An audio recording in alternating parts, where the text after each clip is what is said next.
Sehingga saya akhirnya masuk PGN. Saya diterima di tahun 96, ya, tahun 96 itu. Jadi di era itu PGN masih Perum, bentuknya masih Perum, kemudian berkembang lagi menjadi Persero, kemudian akhirnya berkembang lagi menjadi Persero Tbk, menjadi perusahaan terbuka. Nah, di era itulah saya mengalami beberapa eh, tahapan tahapan apa ya? Tahapan bisnis di PGN yang mulai dari Perum yang menggunakan subsidi, kemudian menjadi Persero yang mulai dihilangi subsidinya, dan TBK sudah fully mandiri lah, karena sudah di apa sudah menjadi milik publik. Nah, gambaran awalnya kira-kira seperti itu, Pak. Saya bisa masuk PGN. Kemudian Pak.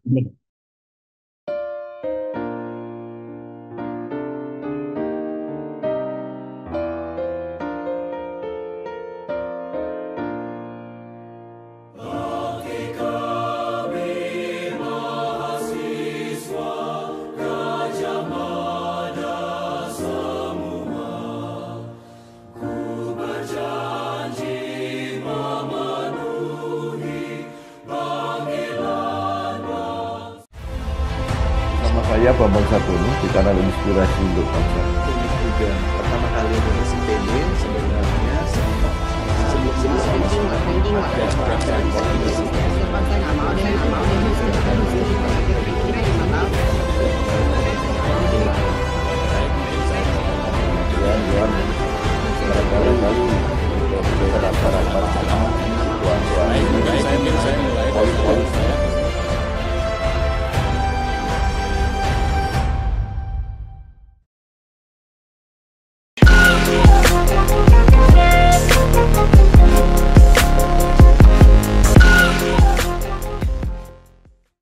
Assalamualaikum warahmatullahi wabarakatuh. Waalaikumsalam warahmatullahi wabarakatuh.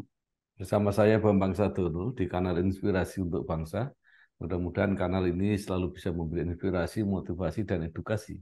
Kami sedang mempersiapkan beberapa video wawancara untuk ikut memberi makna 73 tahun Universitas Gadjah Mada. Menurut rencana, wawancara ini akan kami bukukan meneruskan buku pertama yang sudah terbit. Saat ini saya sudah bersama dengan salah seorang alumni UGM, yaitu Bapak Joko Heru Sutopo, SE. Beliau saat ini adalah Direktur Keuangan dan Dukungan Bisnis PT Nusantara Regas, yang merupakan bagian grup dari Pertamina. Apa kabar, Pak? Baik, alhamdulillah. Iya. Ya, Pak Joko Heru Sutopo lahir 18 September 1966. ya, Betul nggak, Pak? betul, betul, Pak. Mungkin pertama bisa diceritakan pengalaman Bapak ketika kuliah di S1 Fakultas Ekonomi UGM, kemudian bergabung dengan PT Perusahaan Gas Negara tahun 1996, pernah menjadi Kepala Divisi Treasury, pernah menjadi Group Head Financial Control dan Group Management, pernah menjadi Group Head Financial Control and Budget PT PGN Terbuka. Dan saat ini Bapak diamanati menjadi Direktur Keuangan dan Dukungan Bisnis PT Nusantara Regas. Ya. Silakan, Pak. Baik. Terima kasih Pak Bambang atas undangannya ini. Saya anggap ini undangan karena saya juga tidak menyangka ini Pak Bambang menghubungi saya, dan eh, ada rekomendasi dari Pak Dedi, kelihatannya begitu Pak ya. Oh, Bapak kenal Pak Dedi Sunardi Pak ya? Kamu. Eh, Baik. Jadi betul saya memang pernah menjadi mahasiswa UGM, Fakultas Ekonomi, jurusan Manajemen. Saya masuk tahun 84, Pak. Jadi memang ya seperti kebanyakan mahasiswa UGM, Pak. Biasanya kan berawal dari daerah-daerah di luar DIY kan gitu, Pak. Saya juga di daerah lahir di kalau lahir saya di Magelang, tapi saya besar di Temanggung. Dan dari sanalah saya memulai sekolahnya sejak SMA. Sejak SMA saya eh, sudah ke Jogja. Saya sudah dilepas bapak saya untuk sekolah di luar kota dan targetnya memang Jogja karena Jogja itu kalau di daerah Jawa Tengah, DIY bahkan di Pulau Jawa itu terkenal kota kota pelajar ya. Sehingga bapak saya juga tidak ragu-ragu menyekolahkan saya ke Jogja. Saya dilepas sejak SMA. Jadi SMA saya kebetulan SMA Muhammadiyah 1, Pak. Yang pada saat itu memang apa ya memiliki reputasi yang cukup baik untuk di bidang akademik karena secara histori SMA Muhammadiyah 1 itu banyak sekali yang masuk ke UGM waktu itu. Waktu itu begitu. Jadi saya salah satunya. Memang eh, kalau secara apa ya keinginan saya itu sebetulnya ingin menjadi orang teknik tadinya, Pak. Tadinya begitu, tapi ketika saya daftar di teknik, dulu waktu tahun berapa ya, saya masuk itu 84 itu belum, saya lupa ada dua jurusan kelihatannya seperti itu, satu bisa ngambil dua gitu loh Pak. Dan salah satunya saya ekonomi, karena yang satu yang teknik saya nggak keterima, jadi saya masuk ke fakultas ekonomi. Meskipun demikian saya masih nggak puas, saya masih bilang bapak saya waktu itu saya mau mencoba lagi yang teknik walaupun swasta. Akhirnya saya sempat juga diterima di teknik sipil UII waktu itu. Tapi karena mungkin pertimbangan biaya ya bapak saya memilih untuk udah kamu milih yang UGM aja biar lebih murah gitu.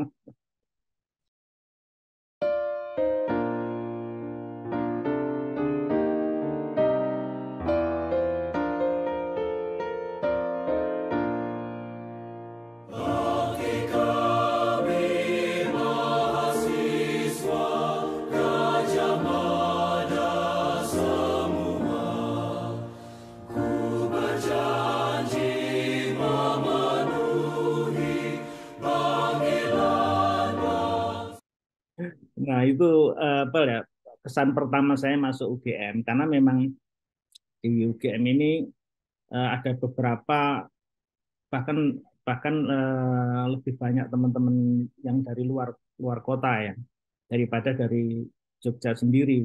Karena yang dari Jogja itu memang banyak SMA yang bagus-bagus, tapi di luar ternyata juga banyak. Jadi saya masuk ke lingkungan yang menurut saya kondusif karena saya juga berangkat dari daerah yang sama, maksudnya memiliki dengan segala macam keterbatasan, kami bisa menyelesaikan kuliah di UGM. Dan memang betul yang waktu itu Bapak saya gambarkan bahwa di sana memang kondusif untuk belajar. Di Jogja itu kondusif untuk belajar dan apa ya dan uh, biayanya murah itu biaya hidup itu murah. Jadi kita bisa makan dengan biaya yang minim dan bisa menyewa kos dengan harga yang terjangkau. Nah, kira-kira awalnya seperti itu, eh, Pak Bambang, saya bisa masuk UGM. Nah, setelah masuk UGM memang tidak serta-merta saya bisa mendapatkan pekerjaan. Karena di era saya itu, era tahun 80-an itu, target mahasiswa itu masuk ke BUMN gitu. Targetnya ke sana. Sehingga beberapa BUMN saya coba dan beberapa kali saya gagal. Tapi tetap tetap apa ya? Tetap berusaha keras untuk menjadi karyawan BUMN. Saya nggak ngerti ya kalau kalau era sekarang kelihatannya nggak lagi seperti itu. Mereka memiliki gambaran apa pekerjaan yang jauh lebih lebih apa nggak semata-mata BUMN itu. Karena kalau era bapak saya sebelum saya itu eranya adalah pegawai negeri. Targetnya adalah pegawai negeri, instansi-instansi begitu kan. Nah, kalau saya sudah mulai BUMN, walaupun waktu itu masih masih belum banyak orang yang bisa masuk BUMN. saya mencoba ke Pupuk Kaltim, ke Pertamina, kemudian ke Astra. Tapi salah satu yang nyantel ternyata PGN. Ya, PGN memang waktu itu bukan apa-apa ya, dan bukan siapa-siapa, karena itu perusahaan gas negara. Gas belum populer waktu itu. Cuman saya sempat membaca beberapa artikel ya waktu itu tentang gas gitu. Jadi gas ini rupanya akan menjadi energi masa depan setelah BBM, itu yang buat saya tertarik. Sehingga saya akhirnya masuk PGN. Saya diterima di tahun 96 ya, tahun 96 itu. Jadi di era itu PGN masih Perum. Bentuknya masih Perum, kemudian berkembang lagi menjadi Persero, kemudian akhirnya berkembang lagi menjadi Persero Tbk, menjadi perusahaan terbuka. Nah, di era itulah saya mengalami beberapa eh, tahapan tahapan apa ya? Tahapan bisnis di PGN yang mulai dari Perum yang menggunakan subsidi, kemudian menjadi Persero yang mulai dihilangi subsidinya, dan TBK sudah fully mandiri lah, karena sudah sudah menjadi milik publik. Nah, gambaran awalnya kira-kira seperti itu, Pak. Saya bisa masuk PGN. Demikian, Pak.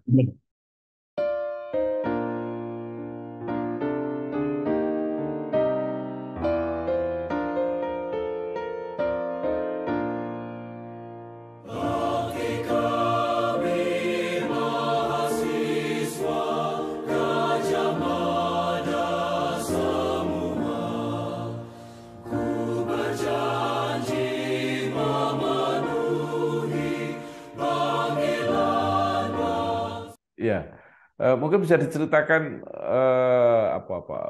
progres ya karir ketika di PGN itu kan meningkat Bapak capai sampai akhirnya dipercaya eh, pada posisi saat ini. Ya, ya, ya. Memang ya Pak, kalau di usia saya yang sudah menjelang pensiun ini, bahkan sudah mau pensiun ini saya anggap sudah mencapai tahapan yang memang eh, tahapan yang optimal untuk seorang eh, orang yang bergerak di bidang keuangan.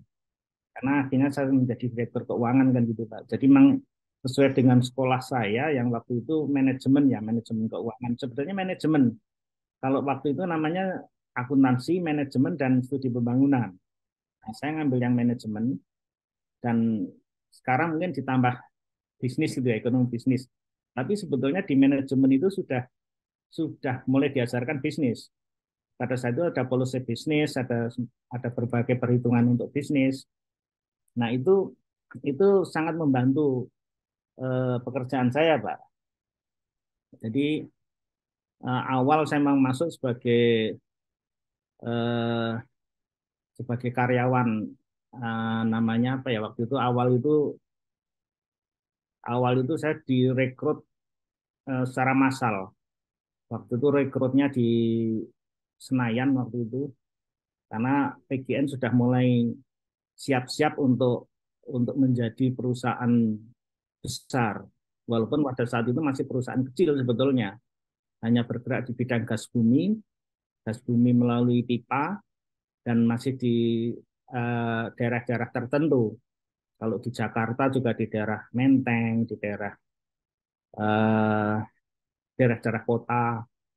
Tapi kalau di daerah sudah ada di Medan, itu sudah mengaliri gas di kota Medan, kota Cirebon, Surabaya, dan ada juga Bandung dan Semarang. Tapi itu LPG, waktu itu kita masih menjual LPG. Sebelum akhirnya semuanya diambil alih Pertamina. Karena memang awalnya dari Pertamina. Kami membeli gas dari Pertamina. Nah, kemudian perkembangannya adalah di era ketika kita menjadi eh, perusahaan setelah Perum, perusahaan umum menjadi Persero. Nah, ini PGN mengembangkan bisnisnya sampai eh, langsung ke gas bumi. Jadi Jadi mengambil sumber gas langsung dari sumbernya, kemudian dialirkan melalui pipa. Kita mulai pipanisasi yang sangat fenomenal itu ketika kami membangun pipa dari Sumatera Selatan ke Jawa Barat. Nah, itu PGN mulai bangkit ketika itu, karena pipa ini sangat eh, sangat bermanfaat terhadap industri di Jawa Barat. Karena seperti kita ketahui bahwa sumber gas itu adanya di luar Jawa ya, di Sumatera, Kalimantan, Sulawesi.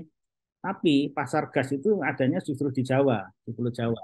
Sehingga hal paling strategis yang harus dilakukan PGN adalah eh, menghubungkan antara sumber gas dengan konsumen. Artinya kami membangun jaringan pipa sepanjang 500 kilo dari Grisik ke Grisik, Grisik di Sumatera, Pak ya, Grisik di Sumatera Tengah ke Jawa Barat di Cilegon. Dan sepanjang jalur itu banyak sekali tumbuh industri-industri yang menggunakan gas. Karena pada saat itu memang gas mulai menjadi primadona, Pak. Dengan isu BBM yang sudah mulai decline, kemudian harga gas juga masih murah waktu itu. Hanya investasinya tinggi memang karena harus kami membangun jaringan pipa sepanjang jalan itu, sepanjang jalur jalur gas. Nah, itu yang membuat investasinya sangat tinggi.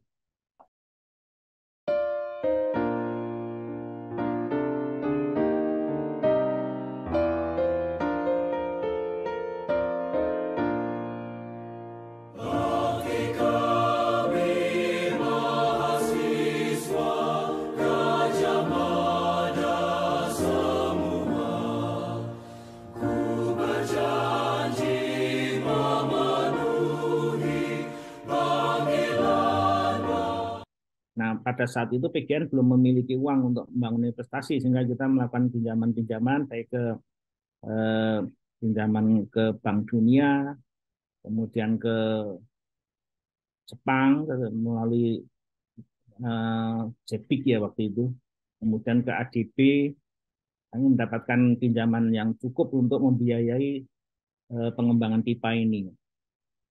Nah, langkah selanjutnya adalah melebarkan jaringan pipa ketika dari Gresik ke Jawa Barat, kemudian di tapping di tengah, kita nyambung ke Gresik sampai Singapura. Nah, itulah awalnya kita mulai diperhitungkan. Nah, saya pada saat itu jadi sepanjang karir saya itu selalu masuk di keuangan, Mbak. Jadi saya masuk di anggaran, di budgeting awalnya, sehingga saya tahu persis apa-apa yang akan dilakukan oleh perusahaan. Dari sana saya banyak belajar, karena budgeting itu harus tahu semuanya, harus tahu berbagai aspek yang terkait dengan bisnis. Dan kami juga harus tahu resiko-resikonya, harus tahu berapa besar investasi yang akan disiapkan, dan bagaimana cara pengembaliannya, itu semuanya harus diperhitungkan di budget. Nah, itu yang membuat secara kebetulan karena saya ada di budget, saya mempelajari banyak hal, Pak Bambang. Nah, memang sejak itu saya karirnya selalu di budget, mulai dari kalau dulu istilahnya kan ganti-ganti, Pak. Dulu itu spesialis, kemudian semacam apa ya? Itu apa tahapan karir itu sebelum menjadi manajer. Nah, sebelum manajer itu ada 2 atau 3 tahap lah. Nah, kebetulan yang tahapan yang saya lalui itu hampir tidak ada hambatan. Artinya saya selalu on time untuk menempati posisi yang memang seharusnya saya tempati gitu. Nah, ini juga mungkin terkait dengan kepercayaan ya. Mungkin kepercayaan yang saya bangun membuahkan hasil seperti itu, sehingga manajemen waktu itu juga memberikan kepercayaan yang cukup tinggi kepada saya untuk memegang beberapa jabatan. Sampai akhirnya saya bisa menduduki level manager. Tapi untuk manajer memang harus ada sedikit siksak ya. Tidak harus memiliki wawasan yang lebih luas daripada sekedar keuangan. Sehingga waktu itu saya juga sempat dipindahkan ke bagian CSR. CSR untuk apa? Memperkaya ya, untuk apa? Memperkaya jabatan lah agar memiliki pemahaman di luar keuangan. Dan setelah masuk itu saya juga sempat karena sebelum saya masuk ke CSR itu era PGN adalah era mulai keterbukaan, mulai dia mulai TBK, dan menjual sahamnya, mulai go public ya.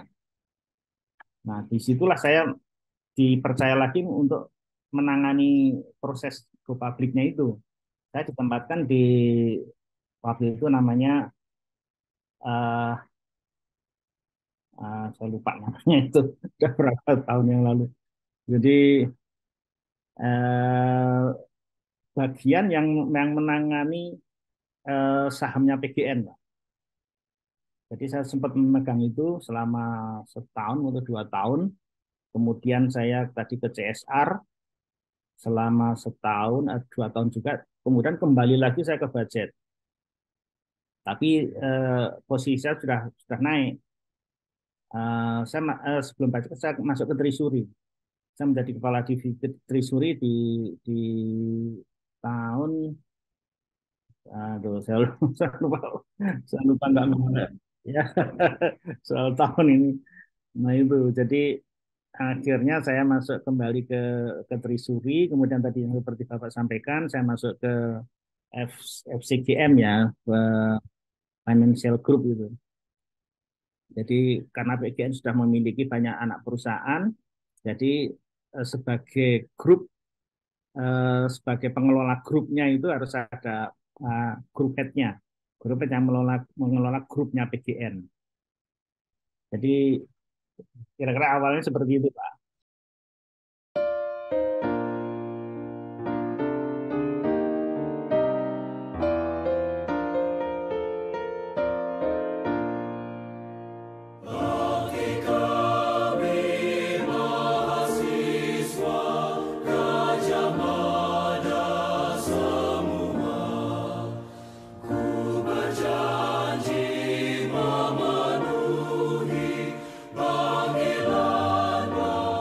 Baik.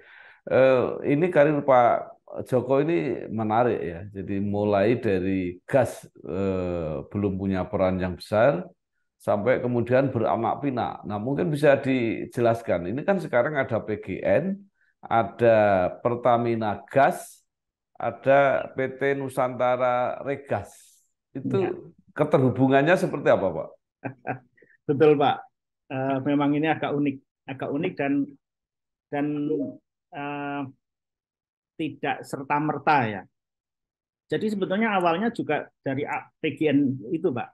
PGN itu dulu mulai mulai diperhitungkan ketika isu BBM sudah mulai decline.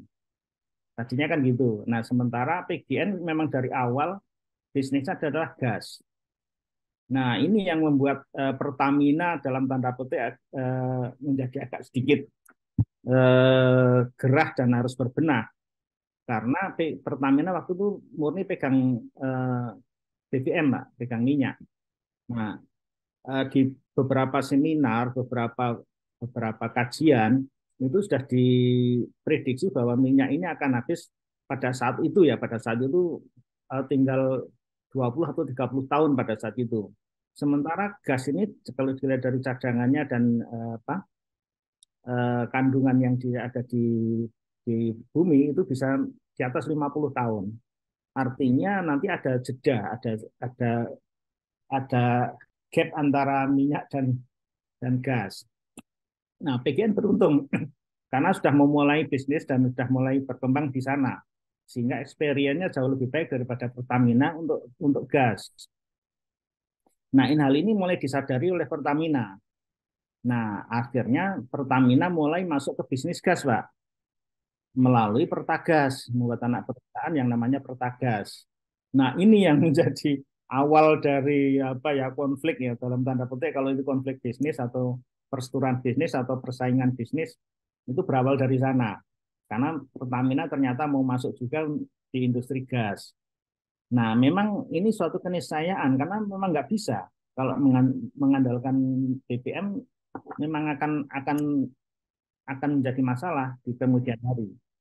Nah, ini sempat diangkat ke pemerintah. Pemerintah sempat terlibat dalam masalah ini. Jadi kami dalam tanda petik eh, seperti berebut itu berebut lahan karena Pertagas ini sudah mulai mengganggu bisnisnya PGN kan gitu. Karena kalau gini, kalau eh, apa bisnis gas itu kan harus punya pipa, Pak. Nah, kalau membangun pipa itu tidak mudah, tidak murah juga. Sehingga kalau PGN sudah membangun pipa di jalur tertentu, ini secara alami akan menjadi semacam monopoli alami. Karena perusahaan lain nggak akan efisien kalau harus bangun pipa di sebelahnya gitu, Pak. Nah, sementara eh, waktu itu PGN punya pipa eksklusif. Tapi pemerintah ingin ini menjadi apa ya? Menjadi apa istilahnya kalau bisa berbagi ya ya pipa bersama. Jadi bisa digunakan gitu. Tapi pada kenyataannya nggak bisa seperti itu, Pak, karena kan nggak semudah itu. Artinya gasnya kan punya sumber masing-masing ya. Nah, sumber sumber gas ini memiliki kalori yang berbeda-beda. Sehingga kualitasnya ditentukan oleh kalorinya.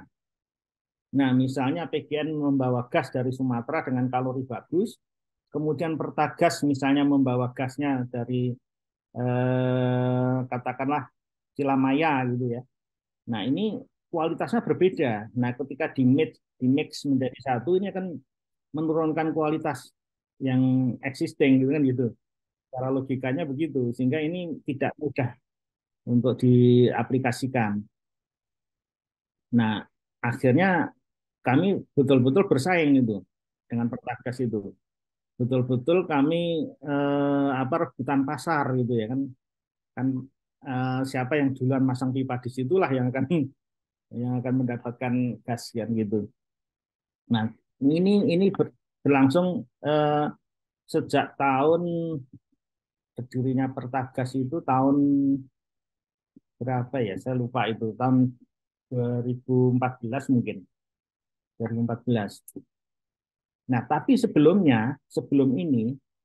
Pertagas masuk, sebetulnya sudah ada kerjasama antara PGN dan Pertamina. Waktu itu masih sangat harmonis, Pak. Di tahun 2010-an itu sangat harmonis antara Pertamina dan PGN. Karena isu BBM itu belum menguat dan masih masih kuat lah Pertamina untuk masih masih cukup confident dengan cadangan minyaknya dan PGN juga belum belum bisa untuk langsung head to head bersaing dengan Pertamina waktu itu. Sementara Pertamina perusahaan sudah settle dengan didirikan berdasarkan undang-undang, sementara PGN hanya perusahaan perum ya awalnya kan itu.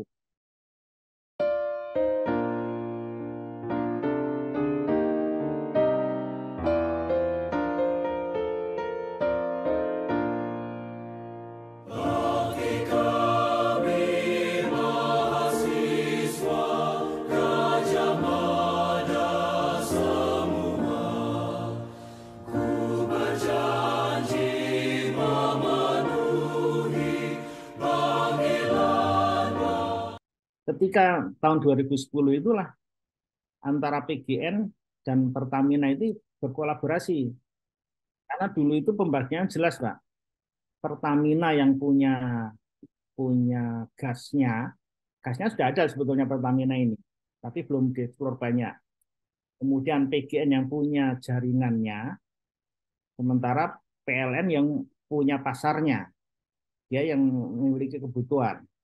Nah, sehingga ini terjadilah kolaborasi di tahun 2010 tadi yang sempat Bapak sampaikan tadi. Muncullah perusahaan yang namanya Nusantara Regas, kolaborasi antara Pertamina, PGN, dan PLN sebetulnya awalnya. Awalnya PLN terlibat di sana, terlibat menjadi pemegang sahamnya. Tapi belakangan PLN mundur, saya akan menjadi pembeli aja lah biar netral. Biar silahkan PGN dan Pertamina yang mensuplai gasnya. Nah, akhirnya eh, PLN menjadi konsumen saja. Itu tahun 2010. Kami berkolaborasi antara PGN, Pertamina, dan PLN. Nah, mulailah dibangun kapal itu selama 2 tahun, Mbak. Kami membangun kapal FSRU, itu tahun 2012 lah baru jadi kapal itu, sehingga baru mulai beroperasi tahun 2012. Untuk pertama sekali beroperasi, dan betul yang Bapak sampaikan ini pertama sekali di Asia Tenggara. Di Indonesia belum ada, di Asia Tenggara aja baru pertama itu kan. Ini perusahaan FSRU yang pertama sekali eh, melakukan bisnisnya. Jadi FSRU itu adalah kapal besar, Pak, kapal untuk mengolah LNG. LNG menjadi gas. Jadi kapal itu menjadi terminal, Pak. Kapal itu nggak kemana-mana. Jadi kapal itu menjadi pabrik gas di Pulau Seribu. Kami punya daerah Pulau Seribu sekitar 15 kilometer dari Tanjung Priok. Nah, itu kapal itu kami tempatkan di sana dengan investasi yang sesuai dengan sahamnya. Jadi Pertamina sahamnya 60% dan PGN 40%, Mbak, untuk membangun bisnis itu.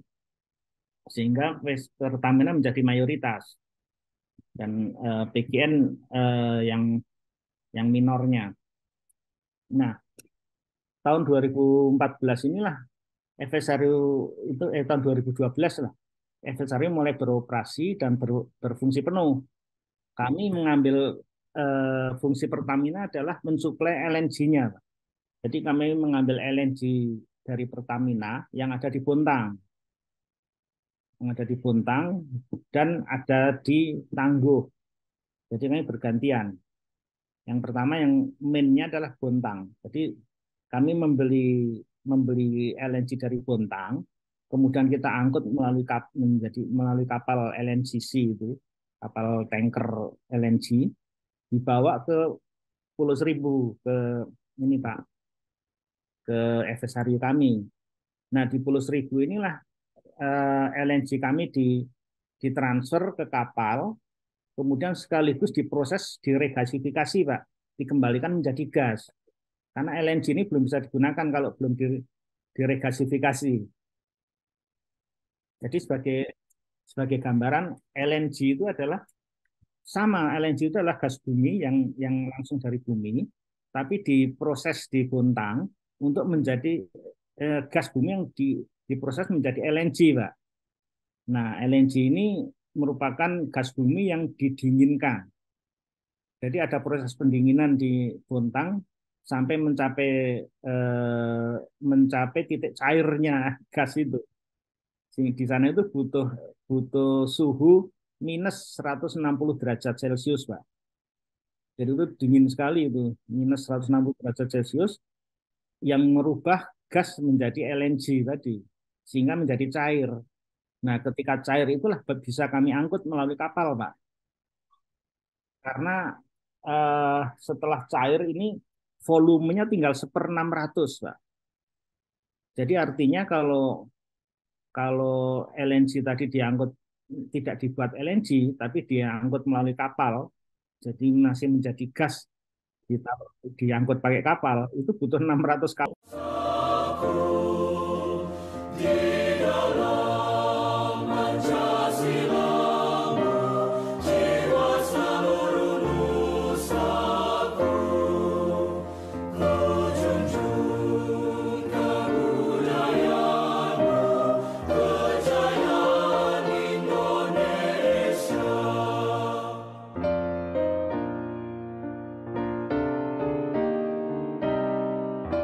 Kapal, Pak.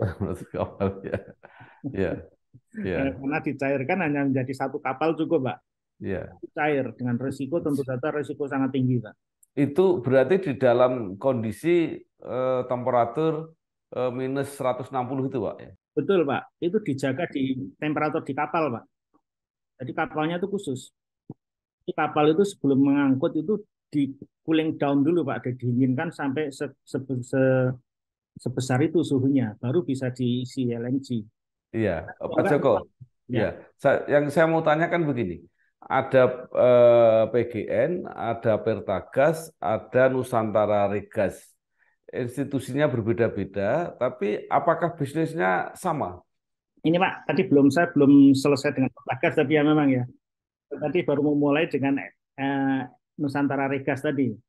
Nah, Nusantara Regas tadi bisnisnya seperti itu. Itu hasil kolaborasi antara PGN dan Pertamina yang yang merubah PGN merubah menjadi gas karena kompetensi PGN di gasnya ini. Nah, ini merubahnya di kapal tadi sehingga menjadi gas biasa, gas bumi biasa yang bisa dipakai oleh PLN. Nah, di PLN inilah gas itu digunakan langsung untuk pembangkit, Pak, pengganti batu bara dan pengganti BBM.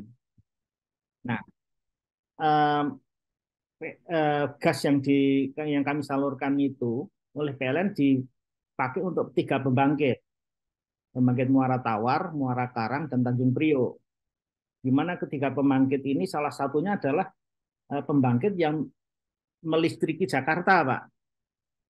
Jadi ada nilai strategisnya di sana karena kalau Jakarta blackout, ya ini masalah besar. Ya, ini menjadi titik kritis di Nusantara Regas. Nah, ini perkembangannya di tahun 2014, Pak. 2012. Sampai 2014 berkembang lagi menjadi kami menerima gas dari PLN sendiri, tapi gasnya milik PLN dan kami hanya menjahit saja, Pak. Menjahit itu tahun 2014. Nah, tadi kan Pertagas sudah eksis, Pak, itu 2014 itu. Pertagas sudah eh, mulai berkompetisi dengan PGN sebetulnya. Itu komputer sebetulnya. Karena Pertagas ini milik Pertamina yang main gasnya gitu loh. Nah, PGN juga tidak diam, tidak mau diam dia. Karena Pertamina yang harusnya minyak dia main gas, PGN pun 2 tahun kemudian membangun anak perusahaan yang namanya Saka, Pak. Saka ini perusahaan yang punya minyak gitu loh. Dia yang punya sumber gas dan minyak sendiri gitu. Tidak mau tergantung Pertamina gitu. Jadi semakin seru lah persaingan itu. Semakin complicated. Nah, akhirnya pemerintah turun tangan. Pemerintah turun tangan tahun 2018 lah kami difasilitasi pemerintah untuk bergabung. Jadi yang tahap pertama adalah PGN diakuisisi Pertamina. PGN dia diimbreng aja, Pak. Diimbreng oleh Pertamina sehingga semua sahamnya jadi metodenya adalah saham pemerintah yang ada di PGN diberikan ke Pertamina, Pak. Ini Pertamina kan nggak bisa, PGN kan nggak bisa apa-apa. Wong saham pemilik saham kok yang punya mau gitu kan. Sehingga otomatis PGN jadi milik Pertamina. Itu. Nah, akhirnya sebagai kompensasinya PGN boleh mengakuisisi Pertagas. Itu, Pak. Jadi, tapi tidak diimbreng itulah yang nggak fairnya itu. Kami diimbreng, jadi kami harus membeli, Pak. Harus membeli Pertagas ini sebesar 51%, Pak. Nah, ini cukup signifikan cash flow yang harus kami keluarkan. Karena pada saat itu sama masih di Treasury. Sehingga satu tahu persis proses pembelian itu. Berapa banyak duit yang dikeluarkan dan seberapa kolab PGN untuk membayar itu gitu kan. Nah, itulah akhirnya Pertagas bergabung dengan PGN dengan 51%. Akhirnya menjadi satu, Pak, sekarang. Tidak ada lagi perseteruan lah. Itu polisinya pemerintah seperti itu. Jadi kami sekarang Pertagas menjadi konsolidasi kami karena 51%. Dan apa eh, Pertamina 49. Jadi kami membagi dividen aja di Pertagas ini, tapi konsolidatornya adalah PGN dan masuk ke perhitungan PGN. Nah, win-winnya seperti itu, Pak. Walaupun sebetulnya nggak win-win, tapi ya itu.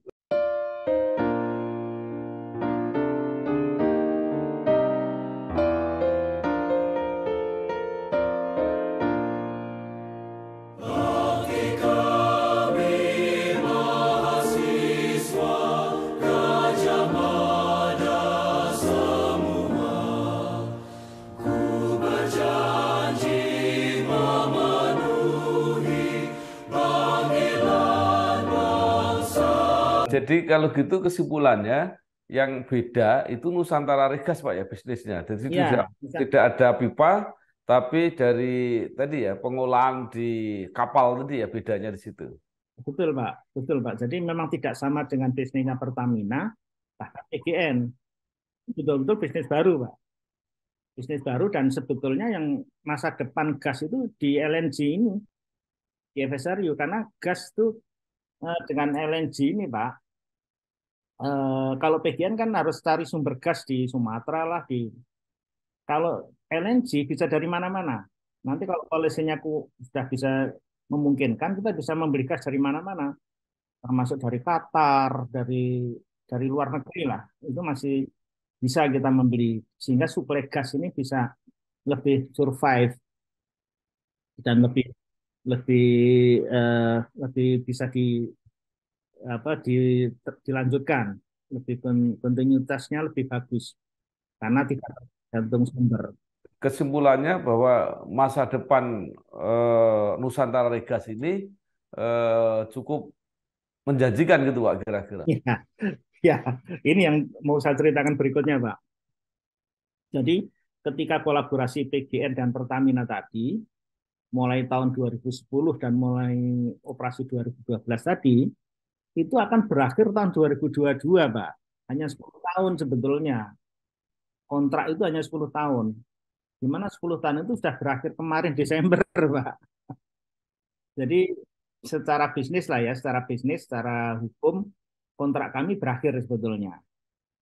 Tapi PLN kan nggak bisa berakhir begitu saja, Pak. Nggak mungkin itu tiba-tiba gelap gitu kan.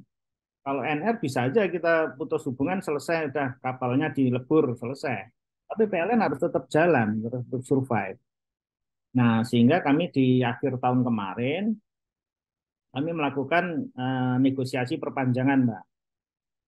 Negosiasi perpanjangan, tapi dengan berbagai persyaratan yang tentu saja akan di,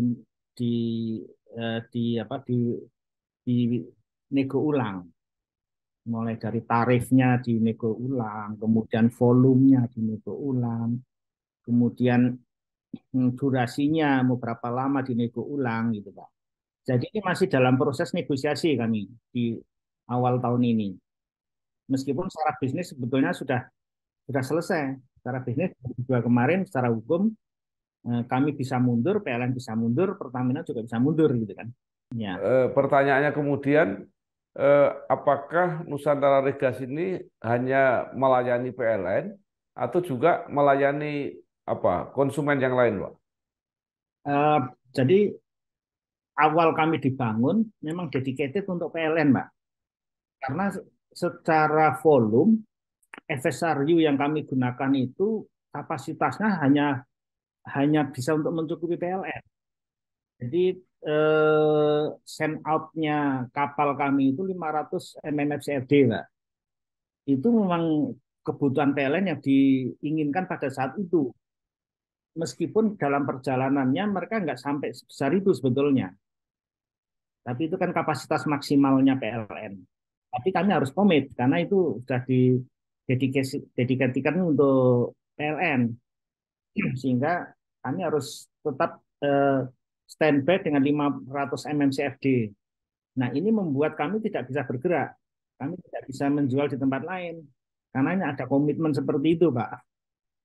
Nah, ini kapasitas kapalnya harus dinaikkan. Karena ini kapasitas kapalnya sudah kapal besar, Pak. Kapal yang panjangnya 300 meter dengan kapasitas 125.000 meter kubik. Cuma rebahan tapi bisa bikin perubahan. Waktunya mulai bisa apa aja dari satu aplikasi. Mulai adaptasi cara bayar baru. Bisa kan pakai Kris, jadi mudah. Mulai eksplorasi cara tarik tunai baru. Ya bisa lah. Dengan mobile tunai, gak perlu ribet. Mulai melihat potensi bisnis baru. Bisa dong, transfer luar negeri cukup dari sini. Yuk buka tabungan BNI, Cukup selfie. dan aktifkan BNI Mobile Banking. Mulai bisa apa aja sekarang. Iya, lalu program ke depan, Pak. Artinya dengan fenomena seperti ini, artinya menghadapi persoalan semacam, atau apakah tidak terpikirkan untuk bekerja sama atau melayani industri yang lain? Memang semuanya jadi tergantung PLN, Mbak. Selama PLN masih bisa menggunakan, kita masih nggak ada masalah sebetulnya. Tapi kan ini ke depannya memang harus kita perhitungkan. Karena ini semuanya kembali ke nol kan gitu, Pak. Jadi kami juga sudah mulai memikirkan bisnis beyond PLN lagi, Pak. PLN yang kira-kira bisa menyerap gas kami. Tapi memang harus diakui, Pak, anchor buyer kami itu ya PLN. Tidak ada yang memberi gas sebesar itu. Hanya pembangkit listrik yang bisa menelan gas itu, Pak. Pertanyaannya, apakah PLN punya alternatif yang lain? Nah, PLN ini sekarang kan berbeda, Pak. PLN itu sekarang menjadi subholding. Nah, subholding ini mereka memiliki rencana-rencana ke depan yang akan seolah-olah akan mengarah ke kemandirian. Dia akan membeli kapal sendiri, dia akan membangun jaringan sendiri. Meskipun saya sebetulnya nggak serta-merta bisa percaya itu, karena ini bukan hal yang mudah. Membayar kapal itu memberi kapal itu perlu waktu minimal 3 tahun, Mbak, membangun kapal baru itu. Nah, ini yang membuat PLN sebetulnya harus berhitung ulang. Dia akan lebih mudah kalau tinggal melanjutkan aja dengan NR. Tapi meskipun begitu, kami juga selalu siap untuk hal yang terburuk, Pak. Mulai menyiapkan inisiasi-inisiasi bisnis, kami akan memanfaatkan FSRU ini untuk istilah teknisnya itu apa itu dari teman operasi itu, dia akan mensuplai ke kapal-kapal kecil gitu, kapal-kapal kecil yang nanti akan dibawa ke seluruh Indonesia, kan membawa LNG ini diketeng gitu, Pak, diketeng ke Indonesia. Jadi kesimpulannya, baik meneruskan dengan PLN maupun yang terburuk tidak, Nusantara Regas tetap ke depan akan survive gitu, Pak, kira-kira. Memang tugas kami ya untuk memastikan survival ini, going concern-nya Nusantara. Ya.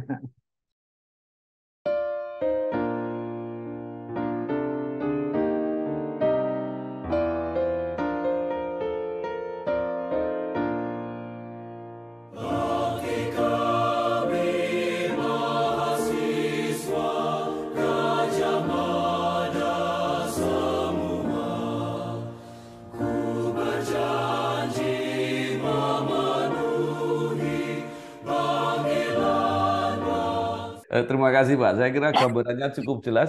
Sekarang kembali ke UGM, Pak. Nah, Jadi menurut Bapak apa kekhususan pembekalan ketika kuliah ya, selain ilmu pasti dapat lah ya. Itu yang tadi Bapak mengatakan bahwa karakter Jogja ini memang agak beda, yang membantu ketika para alumni ini menjalani karir. ya, memang harus kami akui, Pak. Setelah kami tinggal di Jakarta, saya juga sempat ikut kuliah di Jakarta juga untuk melanjutkan. Itu berbeda sekali karakternya, Pak, antara mahasiswa di Jakarta dengan mahasiswa di Jogja, khususnya UGM ya, Pak ya. Memang dari sisi ini ya, Pak, dari sisi inilah keinginan untuk maju, teman-teman di Jakarta itu sangat berbeda. Target-targetnya juga berbeda. Mereka juga target-targetnya lebih ke ya tanda petik politik, lalu dia ke targetnya ke kabinet-kabinet gitu Pak. Jadi berbeda dengan UGM ya. Kalau UGM itu eh, nggak seperti itu. Itu tadi karakter orang PGN itu kan semuanya kan dari daerah. Jadi ada hal yang membedakan low profile. Low profile-nya ini sangat luar biasa bagi saya karena ini tidak menjadi suatu ambisi yang besar, tapi mapan gitu Pak. Ada kemapanan yang apa ya saya peroleh.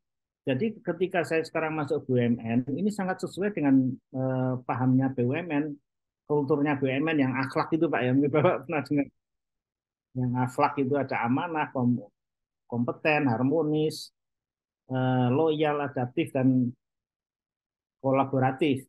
Ini kan sekarang dicanangkan di BUMN kan gitu Pak. Nah, untuk orang UGM ini sebenarnya bukan hal yang sulit gitu loh untuk menerapkan itu. Karena kami sudah berbicara amanah itu sudah dari awal. Karena tadi ya keluguannya TGN, kemudian kejujurannya, ini akan menghasilkan amanah gitu. Jadi ya contohnya saya ini nggak pernah saya loyal dengan perusahaan saya Pak, karena saya berpikir bahwa kalau saya harus pindah lagi nyari perusahaan lagi yang lebih besar, saya nggak akan pernah matang. Saya hanya akan pindah dari satu tempat ke tempat lain dan selalu mentah dan selalu menjadi junior kan gitu. Itu mirip dengan kultur Jepang, Pak ya. Nah, Loyalitas pada gitu ya, Pak ya. perusahaan, iya, loyalitas pada perusahaan itu. Iya, iya, ya, betul. Karena memang karena justru gini, eh, makanya saya waktu itu masuk ke PGN tuh tidak berharap banyak karena PGN itu perusahaan kecil waktu itu, hanya perum kecil. Tapi ketika kita masuk ke situ, saya juga berpikir kalau saya tinggal lalu kapan dia besar gitu kan.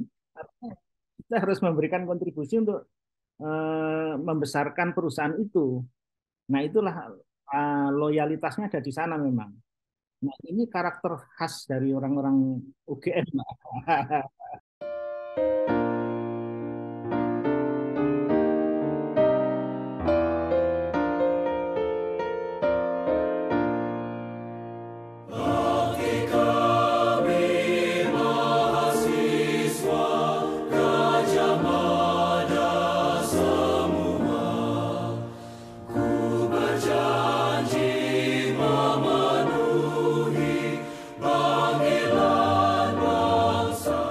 Ya, terakhir Pak, mungkin Bapak ada saran ya, atau harapan gitu ya, setelah sekian lama meninggalkan kampus, mungkin melihat perkembangan kampus, ini mungkin Bapak punya saran atau mungkin apa yang perlu disempurnakan, diperbaiki, dan khusus untuk mahasiswa yang masih muda, apa yang bisa disarankan, karena mereka tentu belum menghadapi persoalan seperti yang Bapak hadapi di lapangan itu, Pak.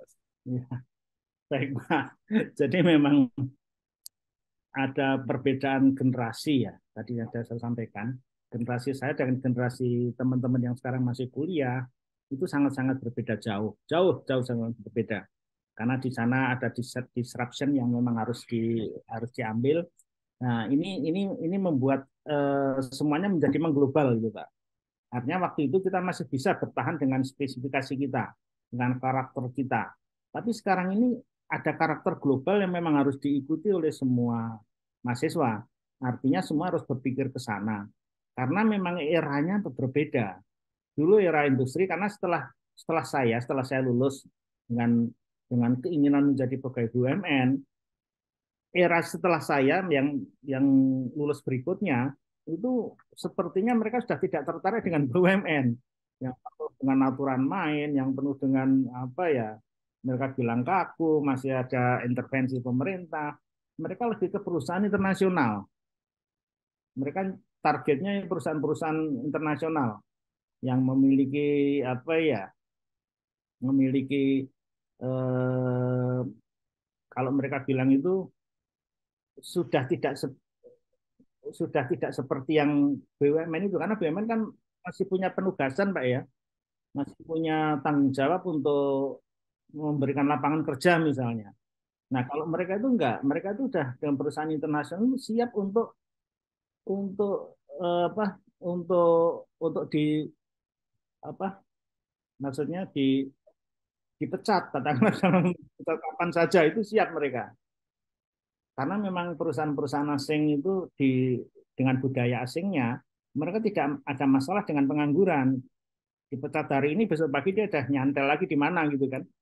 Berbeda dengan di Indonesia, itu dipecat masalah gitu. Nah itu untuk teman-teman yang sekarang masih kuliah misalnya itu dibekali dengan apa yang seharusnya memang dilakukan oleh perusahaan-perusahaan sekarang. Jadi kalau saya melihat kelemahan saya dan teman-teman saya di angkatan saya, Pak, itu waktu itu adalah bahasa Inggris. UGM itu lemah sekali bahasa Inggrisnya. Dari satu angkatan itu paling hanya 2, 3, 4 orang yang memang betul-betul bisa bahasa Inggris, Pak. Tapi ternyata setelah kami masuk ke dunia bisnis ini memang menjadi masalah. Nah, akhirnya kami harus membekali diri dengan ekstra gitu Pak, yang menghabiskan energi. Tapi kalau kami sudah punya kemampuan seperti itu, mungkin itu sudah nggak menjadi isu. Tapi saya paham kenapa waktu itu di era saya itu tidak menjadi masalah. Karena kami ketika kuliah, dosen-dosen UGM itu biasanya dia mengarang buku sendiri, Pak. Iya kan, mereka punya buku sendiri dan itu menjadi acuan. Dan ya karena apa? Karena memang bisnis di Jogja itu kalau akademi yang ngarang buku kan gitu. Kalau di sini mungkin bisa berbisnis kalau di Jakarta ya. Sehingga mereka memiliki apa ya daya juang yang lebih tinggi untuk mencetak buku, untuk mengarang buku sendiri. Jadi buku-buku saya itu buku-buku bahasa Indonesia akhirnya kan gitu. Mungkin tidak terpacu untuk belajar buku asing gitu Pak. Beda. Sekarang mungkin nggak seperti itu seharusnya.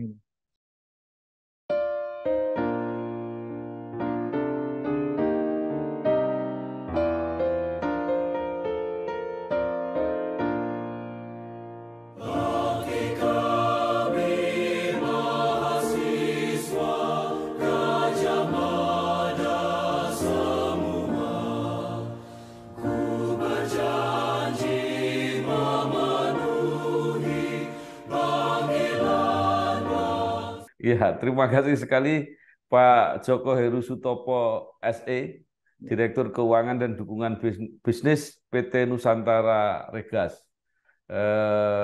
Banyak yang disampaikan, baik yang menyangkut soal bisnis, soal pengetahuan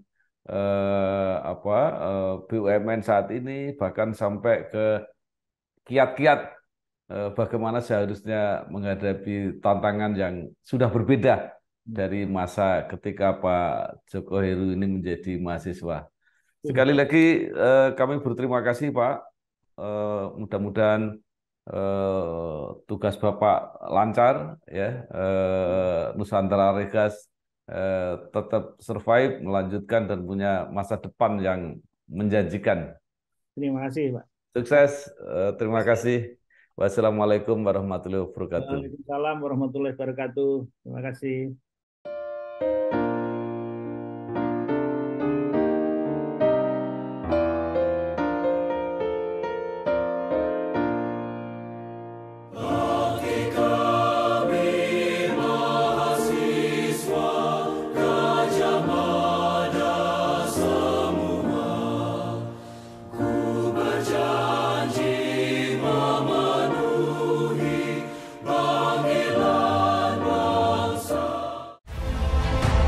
Saya Bambang Satrono di kanal Inspirasi untuk Bangsa.